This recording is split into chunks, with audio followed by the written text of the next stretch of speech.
Do we have anybody on this? Well, it's actually me. Do okay. Good night. Good evening, everyone. This is Ilse Strauss from Bridges for Peace in Jerusalem. And with us this evening, we have Advocate Abraham Shalev, and he asked me to call him Avraham. Advocate Avraham, thank you so much for joining us this evening.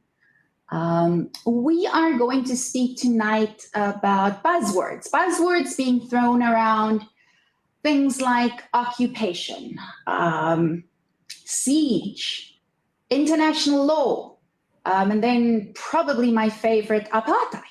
So we're going to jump right in, and I'm going to ask you, what would you say to people accusing Israel of occupying the Gaza Strip? Well, it's very funny. Israel, the claim is that Gaza has been occupied since the Six-Day War, but now Israel, with its military offense, is going to occupy Gaza. So, right, was Gaza previously occupied? Has Gaza not been occupied? So, I mean, even accepting, right, the arguments that Gaza may at one point have been occupied. Since 2005, there has not been a single Israeli soldier, Israeli civilian inside the Gaza Strip. Actually, if you take out Gilad Shalit, who was held as captive for many years, and now the Israeli captives who are being held there. But right in 2005, Israel dismantled all of its Jewish communities, its civilian communities in the Gaza Strip, removed around 10,000 Israeli citizens, gave over the keys of the Gaza Strip to the Palestinian Authority. Eventually, Hamas won elections and Hamas took over. So Israel is not occupying the Gaza Strip, right? Just in international law, the test of occupation is whether there's what's called effective control. The occupying country needs to be able to control, to manage, to direct, to administer the territory. We see now that, right, if Israel should want to control what's happening in the Gaza Strip, right, it will come at the price of an extremely costly military campaign. So it currently does not control the Gaza Strip on the inside in any way. So that's actually an absolutely ludicrous accusation. Yes. So why do you think people make this accusation? Why would you say this happens? Well, so in international law is different than other branches of law, in the sense that there isn't a lot of case law. International courts tend to come out with very few decisions. In general, they're not binding towards everybody. So you have these very, very general principles. Now, whenever there's a claim made against Israel, the test needs to be: are these claims made in other circumstances? And if they're not, right, if we don't see the same rule apply to another country, then it's simply not law. So I cannot think of another example in which a state doesn't have control over what's happening on the ground of a territory in which it's accused of being an occupier. And the reason I can't think of an example is because it doesn't exist. All right. Now, so occupation, we've dismantled that. But let's go to siege. That's a different story. That's a different concept. Can you explain to us what people mean when they say, oh, there's a siege of the Gaza Strip? So, yes, unpack that for us. And what is the siege? Why is the siege? And why is no one caring about the fact that Gaza has an Egyptian border? Okay, so right, just like I said before, we need to look if rules that are being directed towards Israel, if they're applied in cases of other states. So we see, right, that siege is first of all, yes, you mentioned that, right, that Gaza has a border with Egypt. So there's to begin with a question: if Israel's blockading its borders with Gaza is considered siege. But let's accept that for argument's sake that it is. Siege is a well accepted part of warfare, right? The main sources for humanitarian law, for the rules of law, are the Hague Convention and the Geneva Conventions. They all set out the various rules for siege, and the truth is the rules are very simple. Siege is an accepted part of warfare. The aim of siege cannot be in order to starve the citizen, the civilian population, but almost by definition, in siege, civilians are hurt and civilians are deprived. So Israel's military goal is to defeat Hamas, is to deny Hamas resources for it to continue its war against Israel. Its goal is not to harm civilians, but yes, unfortunately, civilians will be harmed. But that is an accepted part of warfare. So we're looking more at a blockade than a siege, correct? And can you walk us through, from 2005, maybe what happened to put this blockade in place? Why do we see the Gaza Strip being blockaded? Okay, so in 2005, as I said, right, Israel carried out what it called the disengagement plan. It unilaterally left Gaza. And its idea was that it was going to give self-determination, or it was going to give autonomy, self-control to the Palestinians.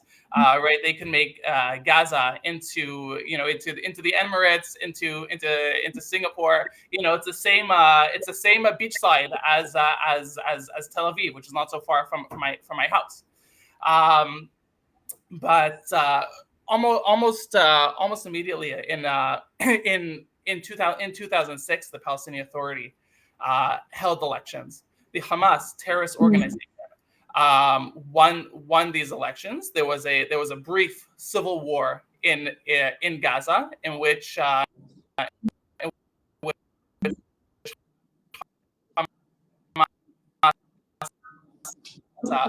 out there's connection? Yes, there's a little bit of distortion. Should I continue? Yes, please. It seems to be fixed now. So in 2007, Hamas took exclusive control of the Gaza Strip, and Israel imposed a blockade. It limited the amount of goods. The amount of goods that could go into the Gaza Strip, and so an important in international law, there's a prohibition on financing terrorist organizations. Right, our viewers can consult the United Nations Security Resolution 1373, which says that it's an obligation. This was cited in the wake of 9/11, that there's an obligation on all state parties to prevent financing terror,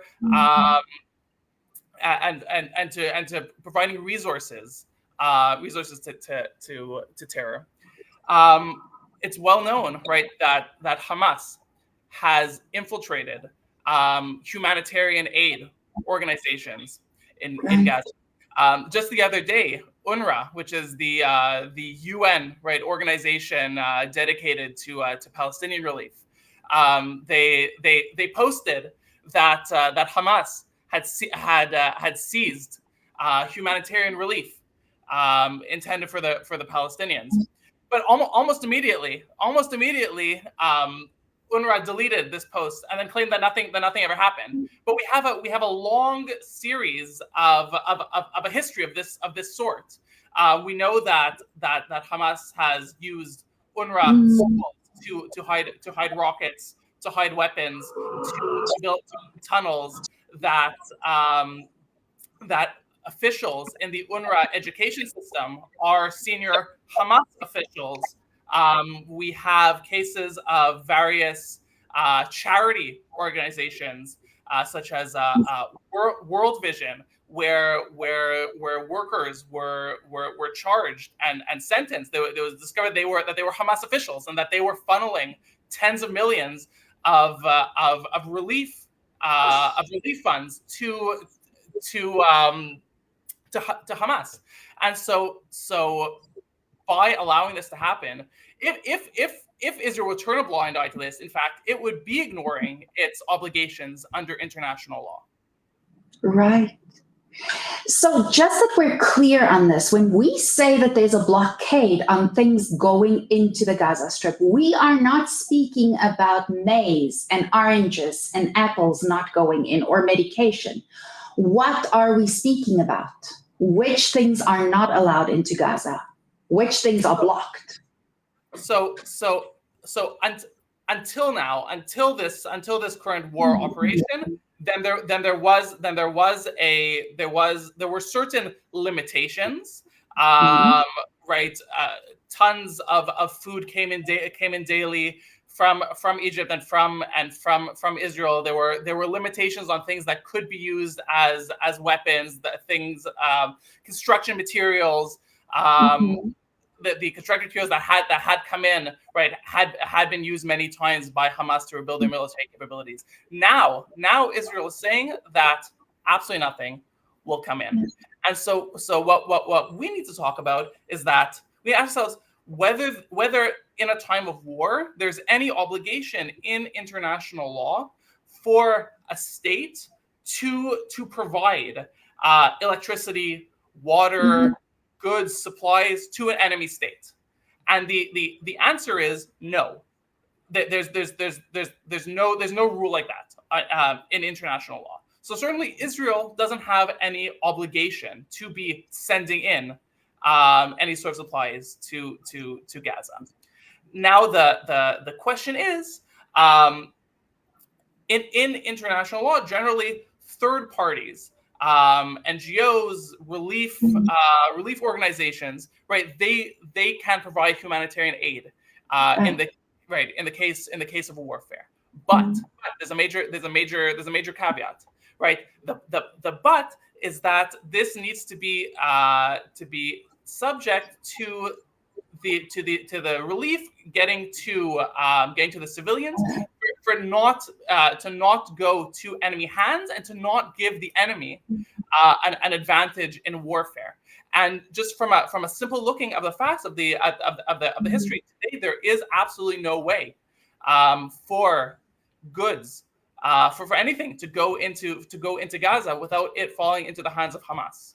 I mean, currently, according to what's been reported, that following American requests, then certain amounts of humanitarian aid will be going to southern Gaza. But the truth is, there definitely is no requirement on Israel to do that under international law. And in fact, you could argue, which I think is the case, that in fact allowing it is a violation of Israel in the international community's obligation not to finance and not to give material support to terrorism. So I have another question on that. If we look at the borders, Israel surely has the longest border. However, there's also an Egyptian one. Can you speak to the border with Egypt? What's happening there? And why is there no outcry against Egypt, but such a strong outcry against Israel?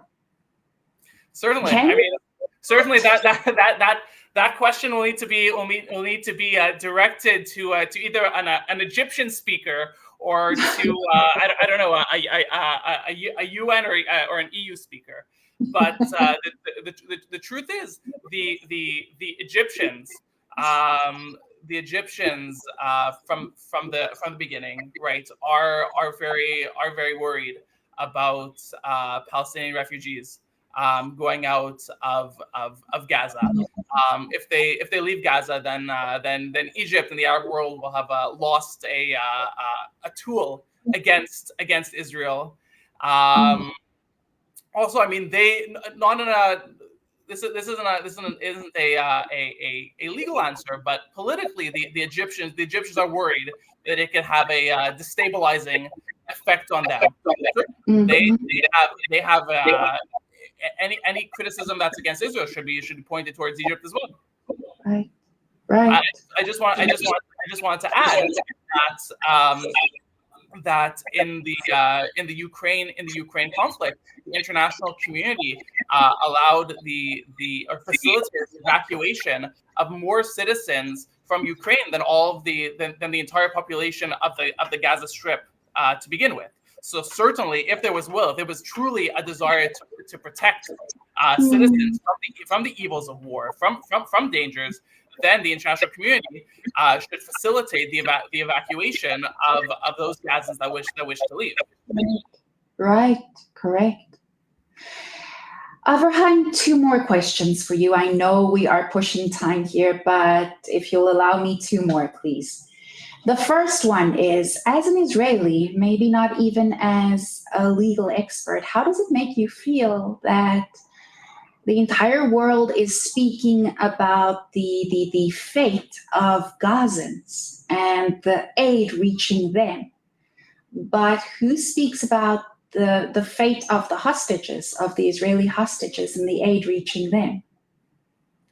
I mean, you know, the state of Israel and the Jewish world today are in a very dark time. So first of all, I want to thank all of the viewers here who want to know how to be able to stand up for Israel, because you wouldn't think that having to condemn, right, the murder of at least 1,400 Jewish men, women, and children would be such a complicated issue. But unfortunately, many people in the world do think that it is a complicated issue, and just even less than 2 weeks ago, right, the Jewish world suffered the greatest atrocity that happened to it since the end of the Holocaust, and so rapidly, the world, some people may genuinely have had sympathy with Israel for a few minutes after this happened, but then they quickly moved to accusing us of war crimes. And right at the end of the day, if you cannot stand with Israel defending itself in this most terrible time, then no, you're not a friend of Israel. You're not a friend of human rights. We're talking about international law, and right, we need to realize as a basis, there's no basis, there's no requirement, or there's no basis for the idea that international law requires states to commit suicide, and that it doesn't allow themselves to fight against terrorist organizations. Right, the point of international law, right, is to mitigate the horrors of war, to protect citizens. But yes, states are allowed to defend themselves. They're allowed to defend themselves. Unfortunately, civilians are killed in international law, and Israel takes great lengths to not do that. But every state has the right to put its soldiers, its citizens, the lives of its citizens, certainly before the lives of enemy civilians. Yes, it's.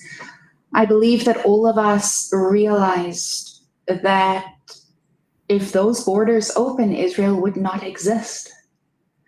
So my last question is, can you speak to, we saw the bombing of the hospital in Gaza City 2 nights ago, and how Israel was almost just automatically, just like that, blamed. But also about the fact that the IDF released footage of how Hamas is blocking their own civilians from reaching safe zones where the IDF clearly said these zones would be safe. Can you speak to that? And is this normal? Well, so I think that this is a good opportunity to talk about the principle of proportionality in international law, right? Because we hear very often, right, that Israel's response is disproportionate, right? If you've heard, there's an interview with Douglas Murray, the great British commentator. He says very British humor, tongue in cheek. Right? Does proportionality mean that Israel needs to find a similar rave in Gaza and murder the same amount of people? And so, right, the truth is that proportionality doesn't mean that because X amount of your soldiers or citizens were targeted, then you're able to target X amount of the other side's civilians. No, what it means is that any military target, that the collateral damage in citizens is proportionate to its military value. Okay, so I mean, if one rocket falls on Israel, Israel could destroy all of Hamas's military capabilities, and then so that doesn't need to be proportionate. Then the question is, when it targets, when it knows that civilians will be hurt, will the military value be proportionate to the damage to citizens? So we know that the hospital that was bombed, that was carried out by Hamas or by Islamic Jihad. However, there's a hospital in Gaza, the Shifa Hospital, in which it said that one of Gaza's least best kept secrets is that Hamas's headquarters sits underneath the hospital. Okay, so proportionality. If you had a hospital and you had one soldier, just a regular grunt soldier sitting there, so the military value of this soldier isn't necessarily proportionate to the amount of civilian lives that would be hurt. However, if you have the military's headquarters and all of the chief officials sitting there, is it then there's a much bigger question. Even if unfortunately, terribly unfortunately, that civilians will be hurt, is that value proportionate to the military value? And there's no, it's not a scientific, it's not a mathematic formula, but it's something that the military commander needs to make a judgment call. And so that's what proportionality is. So we need to remember, right, when civilians are hurt in Gaza, which again, right, is terrible, but they're not the targets of Israel's response. They are collateral, unfortunately. But that's allowed under the rules of international law. Advocate Abraham, thank you so much. Now, if we would like to dig into this further, can you give us additional reading materials, suggest some things that we can read to brush up on our knowledge? Well, I would suggest going to the website of the Kohelet Policy Forum, and there is a new position paper from my colleague Professor Avi Bell on the laws of siege and warfare as they pertain to the conflict with Gaza. And you'll also find many new. Professor Bell and I just wrote an article in Newsweek about Hamas's war crimes, which you can also find on the website of the Kohelet Policy Forum. Thank you very much, and we will post that website in the comments on this live feed. Advocate Shalev, thank you so much for speaking with us this evening. All the best. Shabbat Shalom. Take care. Thank you.